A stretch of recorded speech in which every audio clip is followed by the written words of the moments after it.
Leland and Odette Graves had spent 40 years building a quiet life together, until the night the FBI came to their door and shattered everything he thought he knew.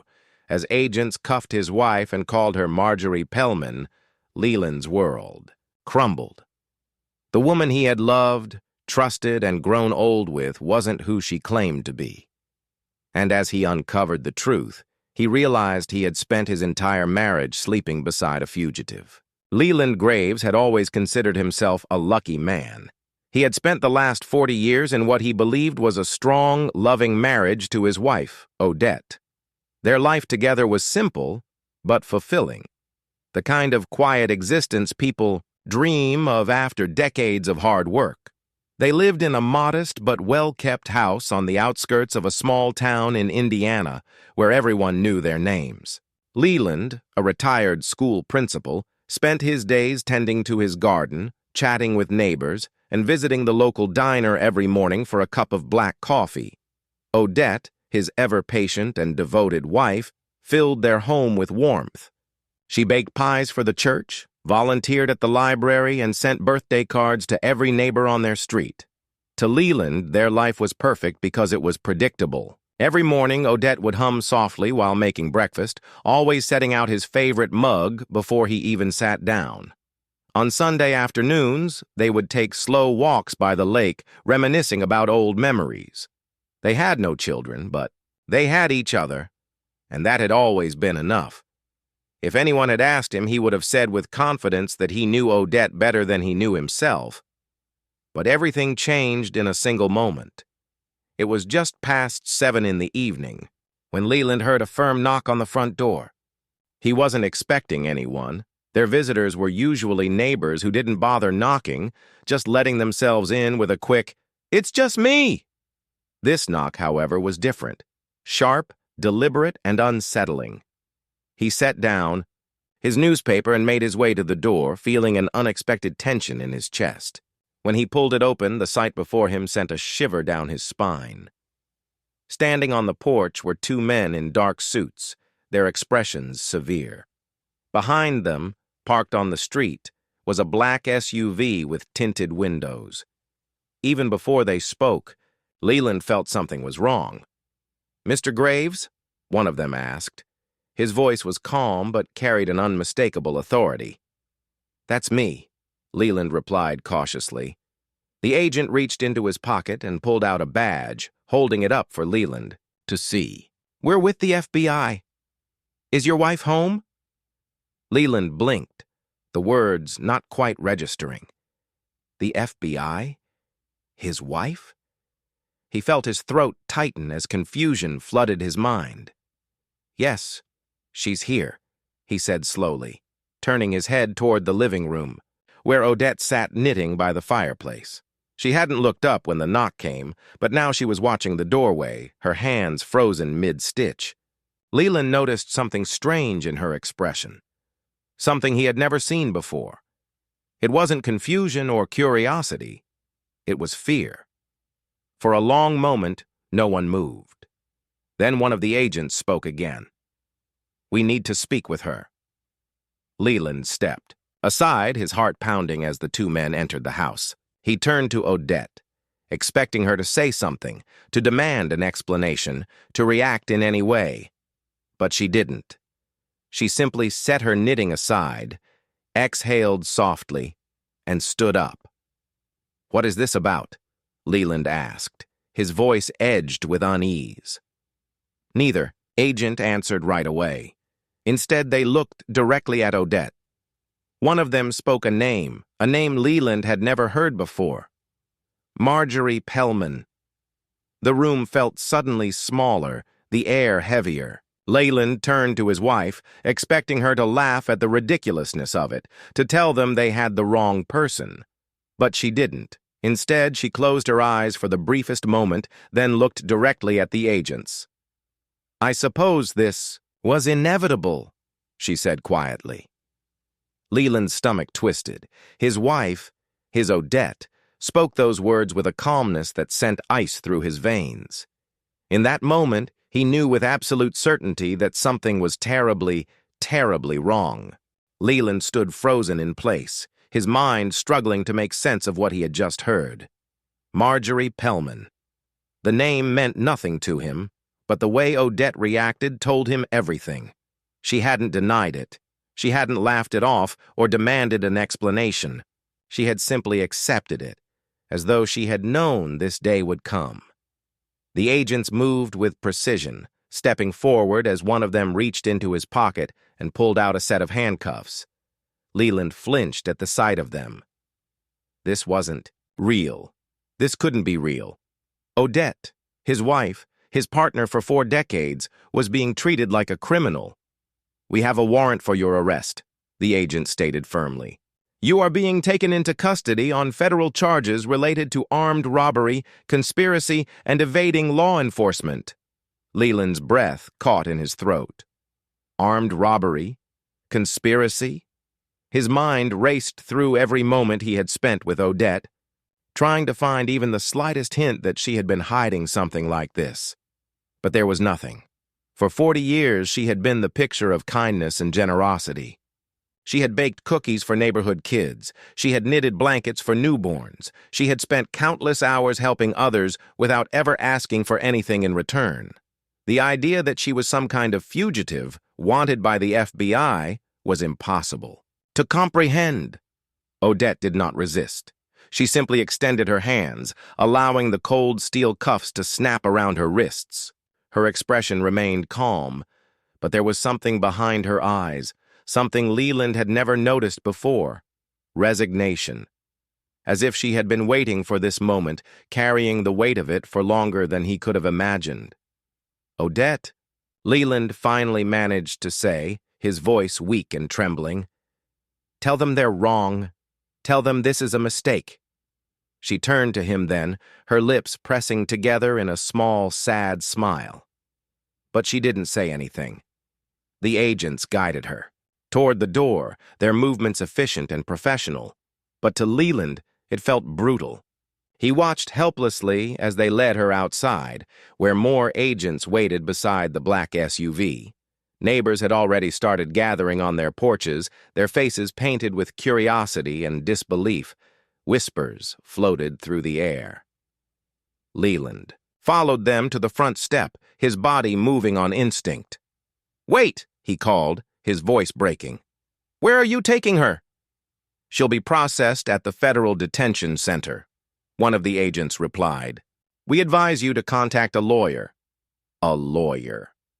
That was what people needed when they were criminals. But Odette wasn't a criminal. She was his wife. As the SUV pulled away, Leland stood in stunned silence. The street felt eerily quiet now, though he could still sense the eyes of his neighbors on him. He turned back toward the house, suddenly aware of how empty it felt without her standing beside him. Inside, the air was thick with the weight of what had just happened. The knitting needles sat untouched on the couch. The smell of the dinner she had been cooking still lingered in the air. Everything in their home screamed normalcy, but nothing about this moment was normal. Needing answers, Leland moved through the house in a daze, stopping in front of the bookshelf where Odette kept a small box of keepsakes. It had always been there, untouched for years. His hands trembled as he pulled it down and lifted the lid. Inside, he found old letters, yellowed with age, newspaper clippings, and a driver's license. One that did not belong to Odette Graves. The name on it read Marjorie Pellman, and the woman in the photo, though younger, was undeniably his wife. Leland's legs nearly gave out beneath him. For 40 years he had loved a woman he had never truly known. Leland sat in the dimly lit living room, the box of keepsakes resting on the coffee table in front of him. His hands trembled as he sifted through its contents, each discovery deepening the pit in his stomach. The driver's license with the name Marjorie Pellman wasn't the only shocking piece inside. There were other identification cards, all with different names but the same familiar face. His wife, Odette, Marjorie, whoever she really was, had lived more than one life. He unfolded an old newspaper clipping, the paper fragile from age. The headline sent a shiver down his spine. "Crimson Dawn heist ends in bloodshed. Fugitive Still at Large. Beneath it was a grainy black and white photo of a group of young men and women, all wearing masks. The article detailed a violent bank robbery in the 1970s, orchestrated by a radical group called the Crimson Dawn. They had been an underground organization known for their extreme anti-government views. What started as protests and political activism had escalated into armed robberies meant to fund their cause. One particular heist had gone horribly wrong. A standoff with police, a dead officer. The leader of the group arrested, along with most of its members. But one woman had vanished without a trace. A woman authorities had spent decades hunting. Marjorie Pellman. Leland's breath came in shallow gasps as he scanned the article. The details were horrifying. Bank employees held at gunpoint, hostages threatened, shots fired. It was the kind of crime he had only ever read about, something that belonged to a different world. It wasn't possible that his wife had been part of this. Not the woman who spent her evenings knitting by the fireplace, not the woman who planted flowers in their front yard every spring, but the evidence was undeniable. Leland forced himself to keep reading. Another article described the arrests of Crimson Dawn's members, detailing their long prison sentences. The only person unaccounted for was Marjorie. She had disappeared completely, leaving behind no trace. Until now. He tried to recall anything from the past 40 years that could explain this. But Odette had always been careful. She had never talked about her childhood.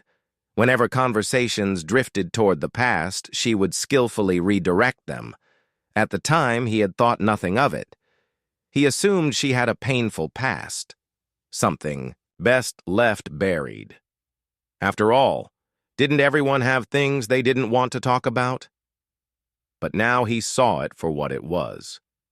She hadn't just been hiding pain. She had been hiding a life. Leland leaned back in his chair, the weight of it all pressing down on him. Had their marriage been real? Had she ever truly loved him? Or had he just been part of her cover? Every moment replayed in his mind with a new, disturbing clarity. The way she avoided cameras, the way she never mentioned old friends, the way she always seemed to have an answer, yet never revealed too much. A memory surfaced suddenly. One that had once seemed insignificant. Years ago, a man had come into town asking about Odette. He was scruffy, looked like a drifter, and had asked the diner owner if a woman named Marjorie Pellman lived nearby. Leland had dismissed it, never even mentioning it to his wife. But now he realized she must have known. She must have lived every day wondering when the past would catch up to her. And now it had. Leland clenched his fists, staring at the articles spread before him. His wife had spent decades running from the truth. But the truth had finally found her. And now, he was left to pick up the pieces of a life he no longer understood. Leland barely slept that night. Every time he closed his eyes, his mind swirled with memories that no longer felt like his own. Every conversation he had ever had with Odette, if that was even her real name, felt tainted, rewritten in his mind, with the knowledge of who she really was. He had spent 40 years by her side, but now he realized he had never truly known her. By morning, the house felt unbearably empty. The absence of Odette was like a wound, raw and painful. Yet underneath, it was a quiet sense of betrayal that gnawed at his insides. He needed answers. He needed to know if anything about their life had been real. Determined, he made his way to the attic, where they stored old belongings in dusty boxes. If Odette had hidden part of her past, maybe there was more buried somewhere in their home. The attic was cramped and smelled of old wood, filled with the forgotten things of a life they had built together. Leland pulled down a heavy trunk that hadn't been opened in years, its metal clasps stiff with rust. Inside, he found what he had been dreading. More documents, more names, passports, IDs, handwritten notes with addresses he didn't recognize. Each identity was different, but the face on the documents was always hers. Odette, Marjorie, whoever she had been before him, had lived so many lives that it made his head spin. Some documents were from the 1980s, some older. He found a worn envelope containing an old Polaroid photo of a group of young people standing together in what looked like an abandoned warehouse. Leland's eyes locked onto a familiar face. His wife, years younger, her hair tied back, wearing an old army jacket. The other people in the picture were strangers, but something about them unsettled him. He flipped the photo over. Written on the back in faded ink were the words, "The last ones left, Chicago, 76. His stomach twisted. The last ones left. He didn't want to think about what that meant. Digging further, he found another newspaper clipping folded neatly at the bottom of the trunk. The date was from the early 1980s, long after the Crimson Dawn robberies. The headline read, "Mysterious Woman Aids in Bank Heist, Disappears Again." Leland scanned the article with trembling hands. The story described a robbery that had all the markings of the Crimson Dawn, a quick, well-executed job with no arrests. Witnesses described a woman who had been the mastermind behind it, but she had vanished before authorities could track her down. The description of the woman made Leland's blood run cold. Even years after the original crimes, even after escaping, the FBI once, Odette had still been running, still hiding, and worse, she had still been involved. He sat back, the weight of it all pressing down on him. For decades, he had assumed Odette's quiet nature was just who she was. He had taken it as part of her personality, the way she avoided talking about her past, the way she never liked having her picture taken, the way she had no family to speak of. Now he understood. It wasn't just secrecy, it was survival. But why had she chosen him? Had he just been convenient? Had their entire marriage been part of her cover, or had she actually loved him? The thought made his chest ache. He had spent his life loving someone who had never truly existed. The woman he had married had been a fabrication, a mask, carefully constructed to blend in, to escape justice. The FBI had taken her now. There was no hiding anymore. But the question that haunted Leland most wasn't whether his wife was guilty. It was whether she had ever been innocent at all.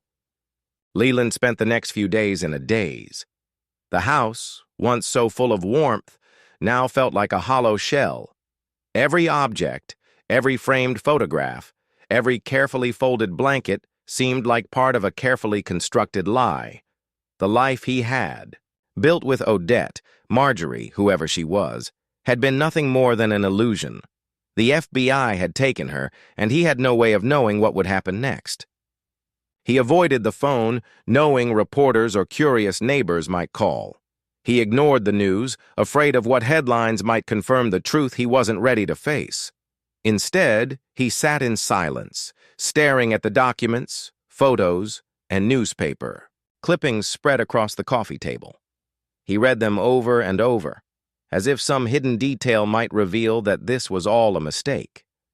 But it wasn't a mistake. On the third day, there was another knock at the door. This time, Leland didn't hesitate. He already knew who it would be. The same two agents stood on his porch, their expressions unreadable. He let them in without a word, stepping aside as they moved into the living room. The older agent, the one who had spoken to him that first night, cleared his throat before speaking. "Mr. Graves, we wanted to update you on your wife's case." Leland winced at the word. Wife. Did that still apply? Could you be married to someone who never really existed? "She's cooperating," the agent continued. "She's given us a full confession." Leland felt his breath catch. "A confession?" he managed to say. The agent nodded. "She admitted to everything. The robberies, the years on the run, the fake identities. She's been living under assumed names since 1976. She never stopped looking over her shoulder." He paused, as if debating how much to say. "But there's something else." Something she wanted us to tell you. Leland swallowed hard. What? The agent reached into his pocket and pulled out a folded piece of paper. She wrote this for you.